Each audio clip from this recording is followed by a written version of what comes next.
Who needs blockbusters when you can watch these beauties? Welcome to Watch Mojo UK, and today we'll be counting down our picks for the top 10 British indie movies you need to see. Before we begin, we publish new content every day, so be sure to subscribe to our channel and ring the bell to get notified about our latest videos. For this list, we take a look at the best of British independent cinema. From cult horrors to gritty gangster flicks, grab the popcorn and we'll get cracking. Tell me, how's saying? That's for John Lennon. Number 10, Lock, Stock and Two Smoking Barrels. It's a ton. Jesus Christ, you could choke a dozen donkeys on that. Guy Ritchie's breakthrough movie, Lock, Stock, is still one of the Brit director's best efforts. The film flits between fast-paced action, OTT violence, and spot-on humour, with cockney mobsters, loan sharks, drug dealers, and shootouts. Released in '98, the cast list was bristling with established and rising stars, and it served as a starting point for one Jason Statham in particular. Buy 'em, you better buy 'em. These are not stolen. They just haven't been paid for, and we can't get them again. They've changed the bloody locks. Here, one for you. Statham scored his first big screen role with Lock, Stock before becoming an internationally recognised shoo-in for badass action hero roles. Number 9, The Wicker Man. In the woods there grew a tree, and a fine, fine tree was he. Forget the embarrassing remake. Robin Hardy's original Wicker Man is an absolute classic. The film sees a pious police sergeant head to a small island off the coast of Scotland in search of a missing girl. But nobody on the island seems to have heard of her, not even her own parents. Hearts of every gentleman do stand up at attention. And what's more, they're all into some strange pagan rituals involving sex and sacrifice. Set against beautiful idyllic backdrops, the eerie atmosphere makes for a terrifying and unsettling thriller, with Christopher Lee at his very, very best. And you encourage them in this? Actively? It's most important. Number 8, This Is England. Hello, I'm Harvey. I've come to give you Jip. I've got one of these for you, Sonny Jim. To Shane Meadows' acclaimed deconstruction of early 80s England and a fresh take on Thatcher's Britain. It's 1983, and we follow young Sean in his search for identity through his friendship with a skinhead gang. The group is fractured upon the return of Combo, a hard-right fanatic played by Stephen Graham, with the film charting the political and social turmoil of the time. This Is England convinced critics upon release, winning Best Film at the 2006 British Independent Film Awards, and inspiring a Channel 4 miniseries to continue its characters' stories. This is England, and this is England, and this is England. Number 7, Fish Tank. To another hard-hitting drama, this time with Andre Arnold as director. Kate Jarvis stars as Mia, a young woman who's angry at the world and is struggling to find purpose and motivation in her life. But things get even worse when her mother brings home a new boyfriend, in the form of Michael Fassbender's Connor, who strikes up a secret physical relationship with Mia. Jarvis delivers a show-stealing performance, while Fassbender received widespread praise for a standout role from his early career. Though unsettling at times, it's a must-see movie. That was really good. Number 6, Monty Python's Life of Brian. All right, I am the Messiah.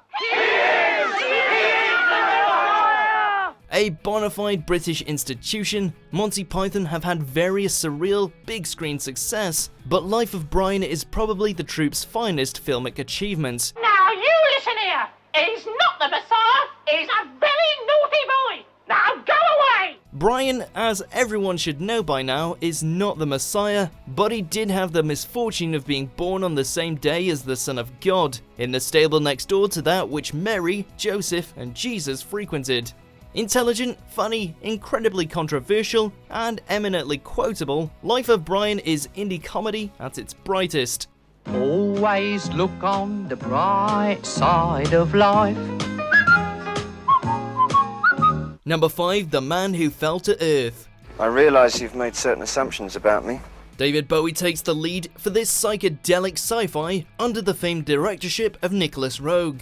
Based on Walter Tevis' novel and made shortly before the release of the original Star Wars, The Man Who Fell to Earth pushes genre boundaries. A glittering example of what can be achieved without big studios getting in the way, Thomas Jerome Newton plays an alien on Earth to collect water to save his dying planet. And they'd take your body away. And then I'd have them send up another girl. It's a landmark British film, even though the story largely takes place in the deserted landscapes of New Mexico and Arizona.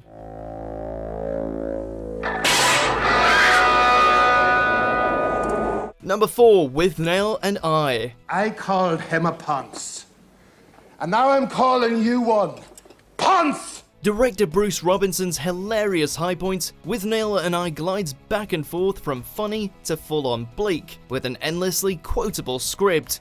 The story of two unemployed, down-on-their-luck actors who take a holiday together, the film showcases stellar performances from a blinding cast, including Richard E. Grant as the titular Withnail and Richard Griffiths as the overly friendly Uncle Monty. Perhaps the last island of beauty in the world. A film set against a phenomenal soundtrack, including tunes from the Beatles and Jimi Hendrix. It's one to watch over and over again. I've looked into it. Listen to me, listen to me.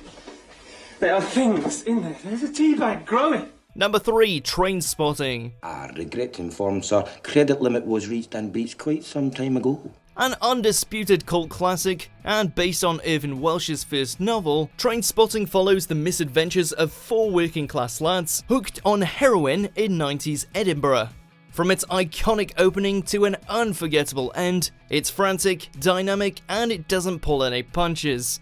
Showing drug culture, brutal violence, and unconventional friendships, it's powered by star-making performances from the likes of Ewan McGregor and Robert Carlyle, trademark initiative direction from Danny Boyle, and probably one of the slickest soundtracks we've ever heard.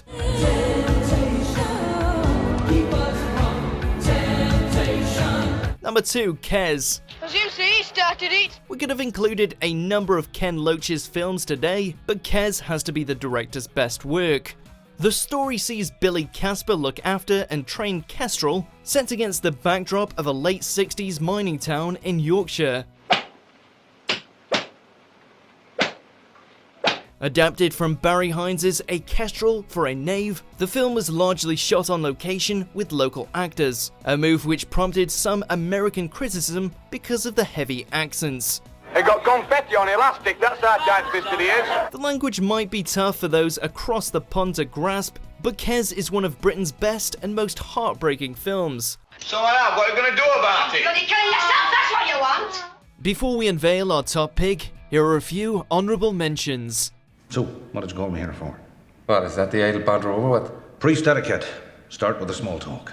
I'm learning a lot about the priesthood, Don. Where is it? This way! Move! Hide! Imagine someone coming towards you who wants to kill you. Number 1, If. You look evil. Yeah.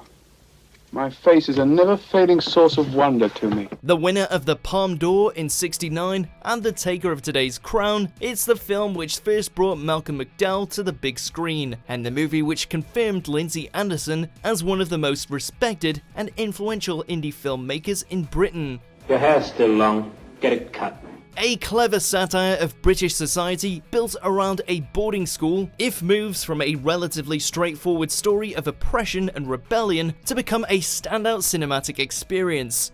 No authority figure is safe from Anderson's unmerciful eye, and it's a thrill to see. The thing I hate about you, Roundtree, is the way you give Coca-Cola to your scum and your best teddy bear to Oxfam, and expect us to lick your frigid fingers for the rest of your frigid life. Do you agree with our picks? Check out these other great clips from WatchMojo UK and subscribe for more great content.